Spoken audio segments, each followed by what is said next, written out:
at the 6.5 minute mark, so you might want to fast forward to that if you don't want to see all the different accessories. But for those that do, here they are. Well, first off, there's this kind of metal clamp thing, and the idea with this is the camera slides inside it. It's got a rubber coating on the inside to stop your camera getting scratched, and then you put this rubber band across the top to stop the camera falling out. I've got to be honest, it's pretty stiff anyway. I don't think it would fall out, but you know, it's belt and braces approach. And then you put this rubber strap through the back if you want, through those slots there. Or you can put a Velcro strap, which is also supplied, and there's an arm one as well.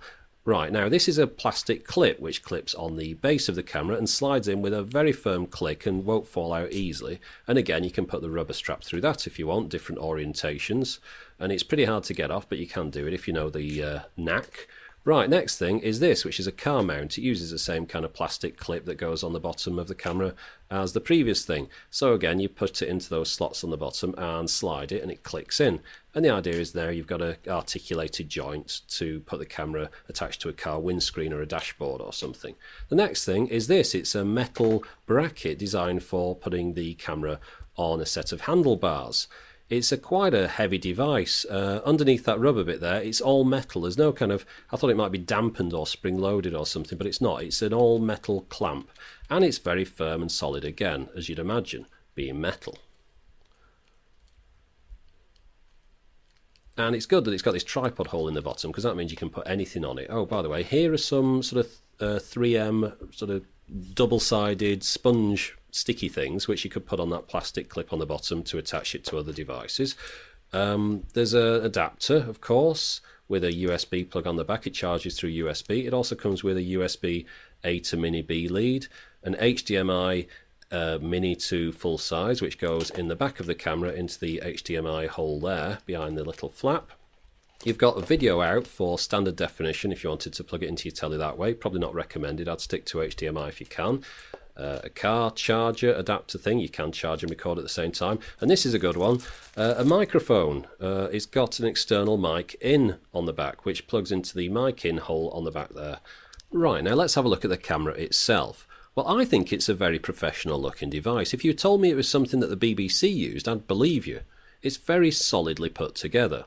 We'll just have a look at the bottom of it here. At the back there is a speaker, and at the front is a tiny microphone hole, and in the middle is a tripod screw mount, and that screw at the front, I've got no idea what that is at all. I opened it up and there was nothing behind it.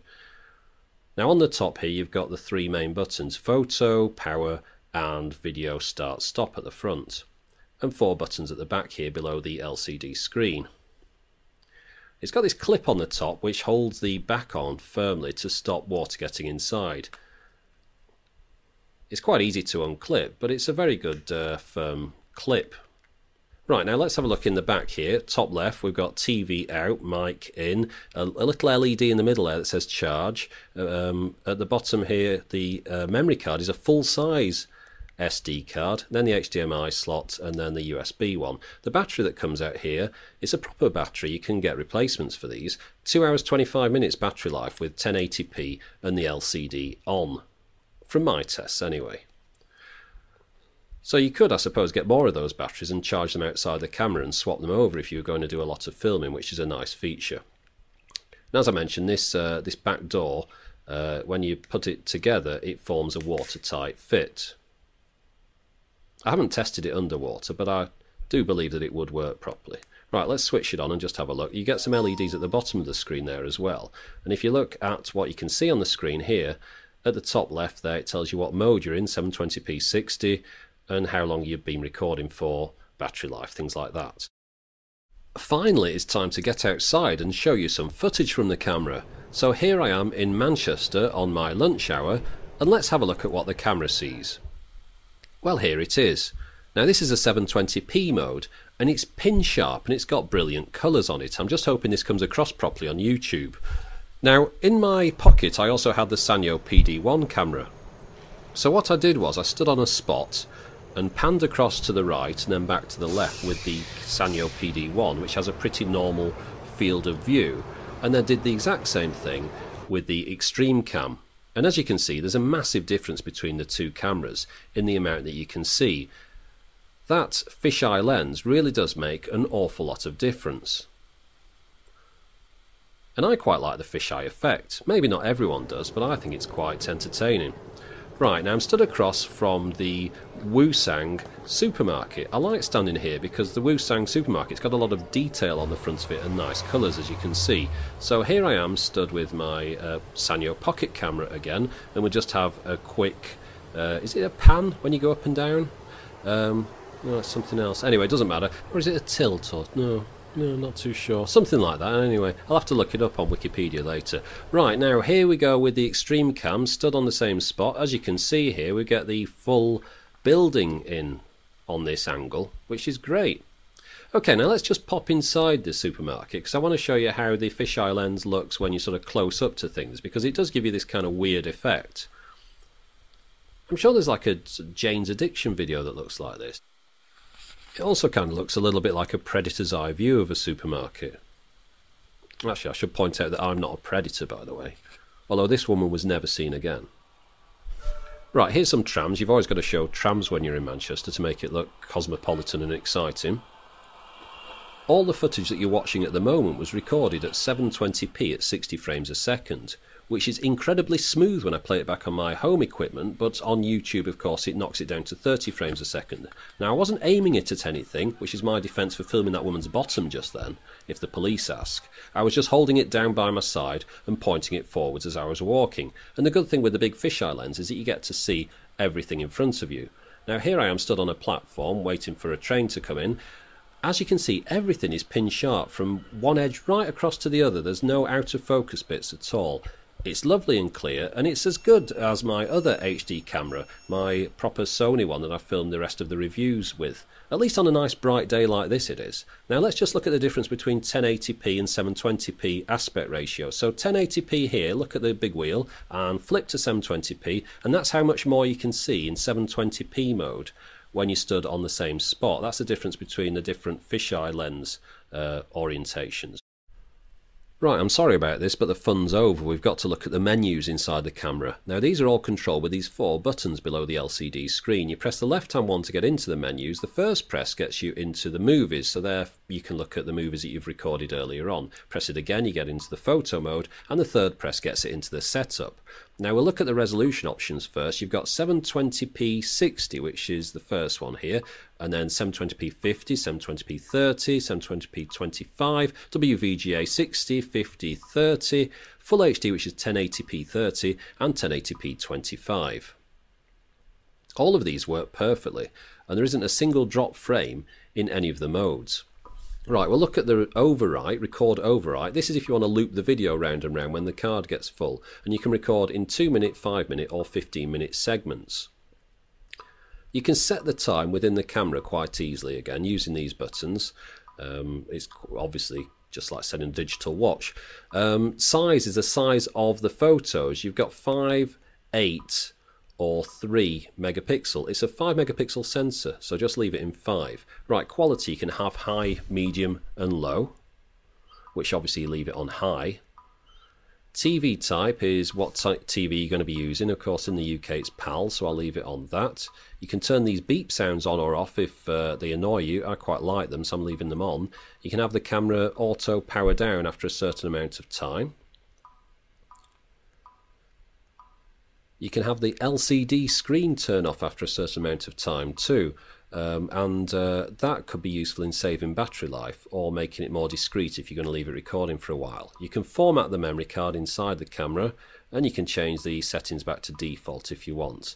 The flicker is depending on the hertz of the lights in the country you're in, so it doesn't look flickery when you're filming indoors.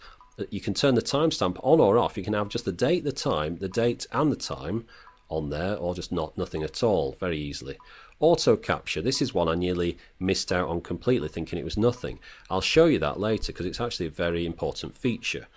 You can go into the contrast, you can change that between standard, hard and soft. You'll notice some of these menus look very familiar with the look very similar to the KGB spy camera menus that I was using recently, and I think the camera's made by the same people. It's a very, unless they've just nicked the operating system from each other. You can change all the different settings for the sort of white balance and exposure. I haven't really messed with these. I've left everything on automatic or sort of dead center for all the videos I've been doing. And there's the firmware version. Now I'll just finish off this rather dull but necessary section by showing you what the camera looks like when it's plugged into an HDMI port on a television, and here it is. It's the same but larger, rather obviously. Now I'm not going to go through all the menus again and drive you mad, but I'll just show you that you can play back the footage that you've recorded on your television, of course, and while it's doing that it never stutters or jerks at all. It's really fast going into and out of the menus, and it plays back smoothly. Now that means that this camera must be incredibly powerful, because it's playing back 1080p 30 frames a second footage without a stutter, and that requires quite a bit of horsepower. One thing, it's rather fiddly to operate the camera when it's attached to the television, because you've got to press these buttons with your thumb whilst having the door open for the HDMI cable. So it's not exactly ideal. It'd be quite good if they had a remote control for it.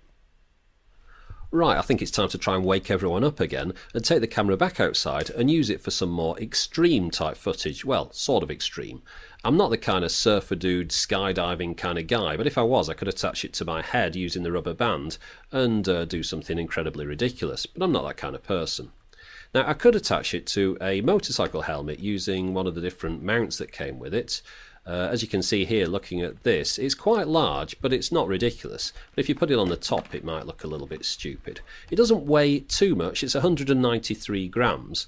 But what I decided to do with it was attach it to the side window of my car and take some footage that way. I was going to flip the footage over afterwards and use it in the video, but unfortunately that mount for the window conducts a lot of vibration, as you can see here. In fact, the footage wasn't usable. So what I did is I went back and put the camera on the back shelf instead. So let's have a look at that footage.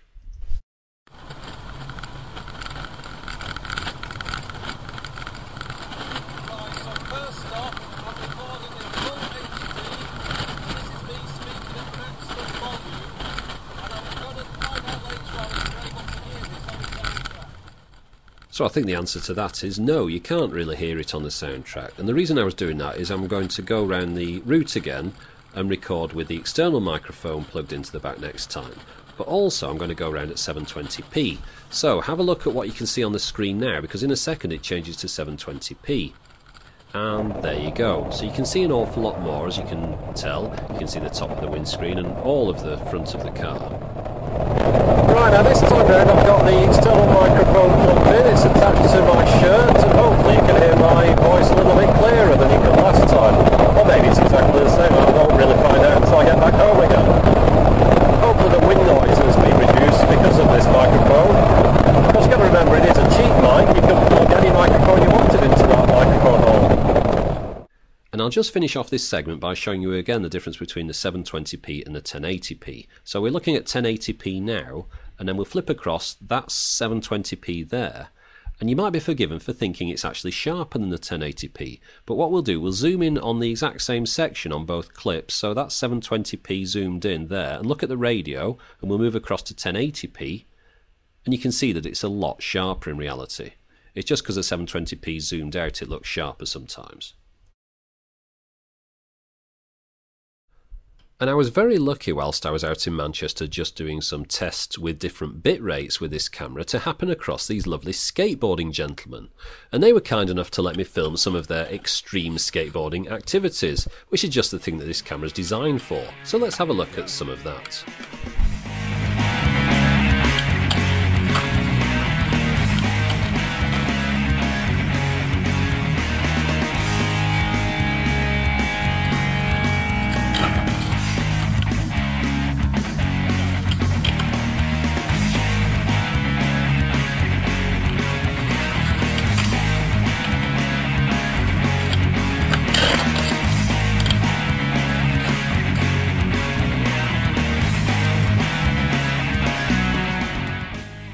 Yeah, so many thanks for letting me do that, chaps. I never did get your names. Right, these were the tests that I was doing at the time. I was trying to see how the different resolutions affected the bitrate. So at full 1080p 30 frames a second, it's running at 7.45 megabits a second. At 25 frames a second, it's 7.83 megabits a second. At 60 frames a second 720p, it's 7.83 megabits a second. At 50 frames a second, it's 7.80. And at 30 frames a second it's 5.66. Oh, and finally at 25 frames a second, it's 5.62. Now, I've got to apologise if all that meant nothing at all to you, but there are people out there who are interested in that kind of thing, and that's for them. Right, now I've got to show you this. This is really quite impressive. It does do time-lapse photography. Now, hopefully you know what time-lapse is, but I'm going to demonstrate it anyway. Buried right down at the bottom of the menus, there's an option which I mentioned earlier on, which I nearly ignored, called auto capture. Now, if you select this, it lets you take a photo at different intervals. You can choose between every 3 seconds, 5 seconds, 10 seconds, 30 seconds, 60 seconds, or not at all. So I'm going to set it to 3 seconds in this demonstration. I'm inside my garage now, and there you go. It takes a photo automatically, a full photo using whatever resolution you've got it set to, whether it's 5 megapixel or 3 megapixel, at the intervals that you specify, and it'll keep doing that until the battery is flat. So the idea is that you get the camera and attach it to something like a tripod that holds it nice and steady, and point it at something where the action changes gradually, and then speed it up by using the pictures you've took, making them into a movie that runs at 30 frames a second. So for example, here are the pictures that my camera took. A big folder full of JPEGs, all 3 megapixel. I set it to the low resolution to make it easier. I then put it into this program, which is called Time-Lapse Assembler. It's a free piece of software for the Mac, but it worked fine. I don't know why I'd bother paying for anything. So I made a 30 frames a second movie, and here it is. So this is about 2.5 hours compressed into maybe 20 seconds. I could have probably done with spacing the photos closer together so you could have seen a more gradual movement, because it all looks a little bit random. But for a first attempt at time-lapse photography, I think it's really quite impressive, and I'm very happy with it. Now, I still haven't yet found the perfect camera, and this one's no exception, although it gets a lot closer than most. I'll just lay out some of its faults for you. I'll demonstrate this first off with my Sony camcorder. This is a low light condition. I'm just panning around the garage now and filming the bike that's hanging up there, which never gets ridden. Right, now I'm using the Extreme camera, same time of day, just panning around, same lighting conditions, and I'm going to point it at the bicycle, and it's not there. It's not very good in low light conditions. It's also not particularly quick at converting between low light and bright. As you can see here, if I'm panning from one to the other, it takes a couple of seconds for the iris to catch up. I mean, this is pretty standard stuff for cameras like this, but it really does favour a nice bright clear day. I mentioned before that I really do like the design of the camera. It's very easy to operate, and you can press those buttons without looking at it and know exactly what you're doing. But there is one slight design flaw, and it's this. It's the screen. It folds down, which is fine, but wouldn't it be better if it folded upwards like this? That way you could see what you were filming, and you could hold the camera at a low level and maybe film people like those skateboarders and still keep everything in shot. Now, of course, you could film like this and flip all your footage in post-production editing, but it's really something that I'd rather not have to bother doing. And a couple of other little moans. If you plug in a microphone to that mic hole on the back, which is a standard 3.5mm jack by the way, unfortunately you've got to have that back door open, which means it's not going to be waterproof. And then the other thing, that charge light in the middle there, it never goes out, so you don't know when you finish charging the camera. So I've been charging it for about 2 hours and then pulling the plug, but I don't know if that's perfect. And then finally, the microphone. It's pretty bad. I'll demonstrate that now. Okay, so let's test out the sensitivity of the microphone hole on the bottom here. What I'm going to do first off, I'm going to plug in the external microphone into the socket on the back here. And the microphone's on my shirt now, so if I just stand here, and the camera is set to record, so we better test the volume. So here I am testing 1, 2, 3. And I'm going to pull out the microphone, and now it's recording from the built-in microphone hole which is just there. And as I'm sure you can tell, the sound quality is really rather poor. So if it's at all possible, I'd recommend dubbing over the sound from the camera with something a little bit more palatable. There's one feature when I'm doing my action camera reviews that I tend to skip past, and that's the photo mode, because usually on these action cameras the photos are rather poor, but on the contrary this camera takes rather good photos. These are all taken in the 5 megapixel mode, and although they do have that kind of fisheye effect to them, They're all really rather acceptable. In fact, when I went past this Scarecrow Festival in the car, the only camera that I had on me was the Extreme, so I stepped out and took some photos with it, and I'm quite happy with the results. And in fact, I wouldn't be ashamed of putting any of them into my photo library. Right, well done to those of you that have made it this far. You're now at the summary, so I'll summarise what I've learnt about the ExtremeCam. Well, this is an excellent camera. It takes pin-sharp 1080p video at 30 frames a second, or smooth as silk 720p video at 60 frames a second, never drops a frame. It has that beautiful wide-angle lens on the front, which is sharp from one edge to the other. The camera is very well put together and it's intuitive to use. It might cost a bit more, but it's the best action camera that I've bought so far. Now, I know that fisheye lenses aren't to everyone's taste, but I found this one to be really useful. It meant that whatever way I pointed the camera, I was always guaranteed to get something interesting in shot. And it meant that I didn't really have to look at that LCD screen in the end to frame the footage, although that screen is very useful for being able to go through the different menus whilst you're out and about and change the settings. And then, of course, on top of that, you've got all those different fixtures and fittings that came inside the box for attaching the camera to different things. And if you can't understand the menu structure on the camera, then maybe you shouldn't be using it, because if you can't understand this, you're some kind of moron. And of course, we shouldn't forget that excellent and unexpected time-lapse function, which I know I'm going to have a lot of fun playing around with. The only thing that lets this camera down is the poor sound quality, whether through the built-in microphone hole or via the external microphone input. It uses a very low bit rate. So as long as you can live with poor sound quality,